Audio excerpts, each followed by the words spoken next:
आज हम बात कर रहे हैं मोमेंटम फंड्स को लेकर के। सर, सबसे पहले तो आपसे ये समझना चाहेंगे कि आपके हिसाब से वो कौन से रीज़न है जिसकी वजह से मोमेंटम फंड्स का प्रदर्शन जो है वो ख़राब होता हुआ दिखाई दिया। ख़ास तौर से निफ्टी 50 इंडेक्स फंड के मुकाबले ये जो तमाम फंड्स हैं वो काफ़ी हद तक डबल से ज़्यादा का रिटर्न, डबल तक का रिटर्न दे रहे थे, लेकिन काफ़ी जो है ख़राब होता हुआ दिखाई दिया। रीज़न क्या मानते हैं आप इसका? देखिए विपुल जी, मेरे हिसाब से आपने शुरू में कहा कि मोमेंटम में काफी अच्छी खासी तेजी दिखाई दी, काफी अच्छे रिटर्न्स मिले। और आप कंपैरिजन के वक्त आपने निफ्टी 50 की बात की। डेफिनेटली मोमेंटम यानी मोमेंटम स्टॉक्स में इन्वेस्टमेंट करना या मोमेंटम स्ट्रेटेजी में म्यूचुअल फंड के द्वारा इन्वेस्ट करना, अ, दोनों जगह पे मोमेंटम तो डेफिनेटली स्ट्रेटेजी है ही कि मोमेंटम स्ट्रेटेजी में लोग निवेश करते हैं। पहले तो ये समझना चाहिए कि मोमेंटम इन्वेस्टिंग क्या होती है। बेसिकली जब मार्केट के वैल्यूएशन ज्यादा होते हैं या बढ़ चुके होते हैं, या तो मार्केट बुल रन में होता है, तो ज्यादा से ज्यादा रिटर्न्स कैसे मिल सकते हैं हमको स्टॉक्स पे से, कुछ कंपनीज के स्टॉक्स में से ज्यादा से ज्यादा रिटर्न्स कैसे मुझे आ सकता है, वो चेस करने में मोमेंटम का एक पर्टिकुलर पोर्टफोलियो बनता है या मोमेंटम स्टॉक्स निवेशक अपने पोर्टफोलियो में लेते हैं। अभी गलती क्या होती है यहाँ पे, और ये रिटर्न्स आए भी क्यों नहीं है, और निफ्टी के मुकाबले क्यों नहीं आए हैं, ओवरऑल भी अगर देखें तो क्यों नहीं रिटर्न्स आए हैं, तीन चीजें होती है। मोमेंटम स्ट्रेटेजी है ना, ट्रेंड फॉलोइंग करती है, ट्रेंड्स को फॉलो करती है, ट्रेंड फॉलोइंग स्ट्रेटेजी कहते हैं उसको। और वो कौन से ट्रेंड को फॉलो करती है? जो काफी लोग ज्यादा बातें करते हैं वो स्टॉक्स के बारे में, उसकी मोमेंटम यानी उसका चलना काफी कम समय में ज्यादा भाग चुका है। राइट? तो जी। लोग सोचते हैं कि मैं ऐसे स्टॉक्स में अगर अभी निवेश करता हूं तो मुझे और रिटर्न्स अच्छा मिल सकता है। बट ये मामला तुरंत पलट जाता है। और एक्चुअली अगर आज की बात सिचुएशन देखे तो वो पलट चुका है कि जब मार्केट नीचे जाता है तो पूरी स्ट्रेटेजी बदल जाती है।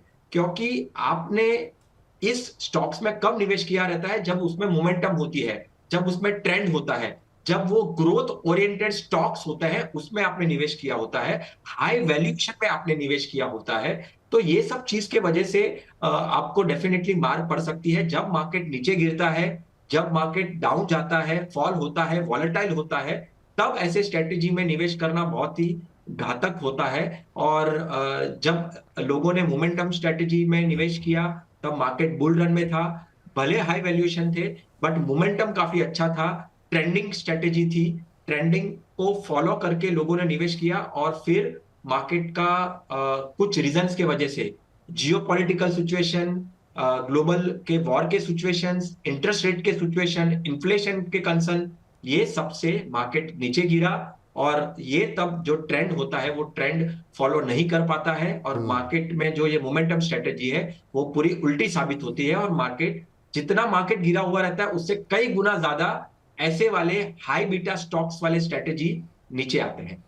बिल्कुल सही कहा सर आपने। और मोमेंटम फंड में जो लोग पैसे लगा रहे हैं उनको ये भी समझना चाहिए कि मोमेंटम ढूंढने के लिए, मोमेंटम आने के लिए मोमेंटम होना चाहिए। बाज़ार में ही बाज़ार में मोमेंटम नहीं है तो फिर मिड कैप हो, स्मॉल कैप हो, लार्ज कैप हो, एक तरफा पिटाई हुई तो निश्चित रूप से इस तरह के फंड में ज़रूरत से ज़्यादा पिटाई होती है। सर, लेकिन एक चीज़ समझ में आपसे समझना चाहेंगे कि जब बाज़ार में गिरावट आती है तो इनका रिएक्शन कैसा होता है इन फंड्स का, और ये इतने सेंसिटिव क्यों होते हैं? मतलब जब गिरावट में इतनी तेज़ी के साथ नीचे जाते हैं, वजह क्या है इसकी, इनके सेंसिटिव होने की? और दूसरा, गिरते बाज़ार में क्या स्ट्रेटजी होनी चाहिए इस तरह के फंड्स के अंदर?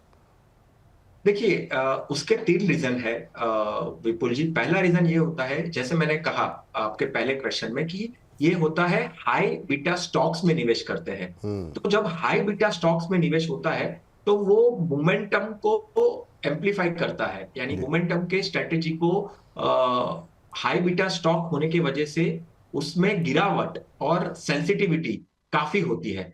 तो हम हमेशा, ये बहुत ही टेक्निकल वर्ड है, समझाने के पॉइंट ऑफ व्यू से दर्शकों को, निवेशकों को उतना समझना है कि ये उसके अंदर का जो बीटा होता है वो बहुत ही हाई होता है और सेंसिटिव होते हैं। तो कोई भी फॉल आने के वक्त उसका गिरना निफ्टी से और सेंसेक्स से हमेशा ज्यादा ही रहेगा। जी। और अगर हम निफ्टी 50 की बात करते हैं तो निफ्टी 50 तो ब्लू चिप कंपनीज होती है, उसकी फाइनेंशियल हेल्थ काफी अच्छी होती है, तो उसका गिरना इतना नहीं होता है। उसके स्टॉक्स हाई बीटा स्टॉक्स नहीं होते हैं, बट मोमेंटम की जो स्ट्रेटेजी होती है वो हाई बीटा स्टॉक्स वाली होती है। इसके वजह से वो डेफिनेटली गिरना और सेंसिटिविटी ज्यादा होती है गिरने में। और एक दूसरी चीज ये होती है कि जब बाजार चढ़ता है, जी। राइट, जब बाजार चढ़ता है तो डेफिनेटली मोमेंटम होता है, हाई बीटा होता है, हाई रिस्क हाई रिटर्न वाले स्टॉक्स होते हैं, तो हम्म। उसका रिटर्न्स देने की क्षमता भी ज्यादा होती है। बट जब वो गिरता है तभी इसमें शार्प करेक्शन आता है, शार्प गिरावट आती है, और ज्यादा गिरावट आती है कंपेयर टू बेंचमार्क जो होता है निफ्टी और सेंसेक्स का अगर देखें जी। तो डेफिनेटली हाई बीटा स्टॉक्स की वजह से इसका सेंसिटिविटी गिरना भी बहुत ज्यादा होता है। और जब वो बुल रन में मार्केट होता है तो उसका रिटर्न्स देने की भी क्षमता ज्यादा होती है। ठीक।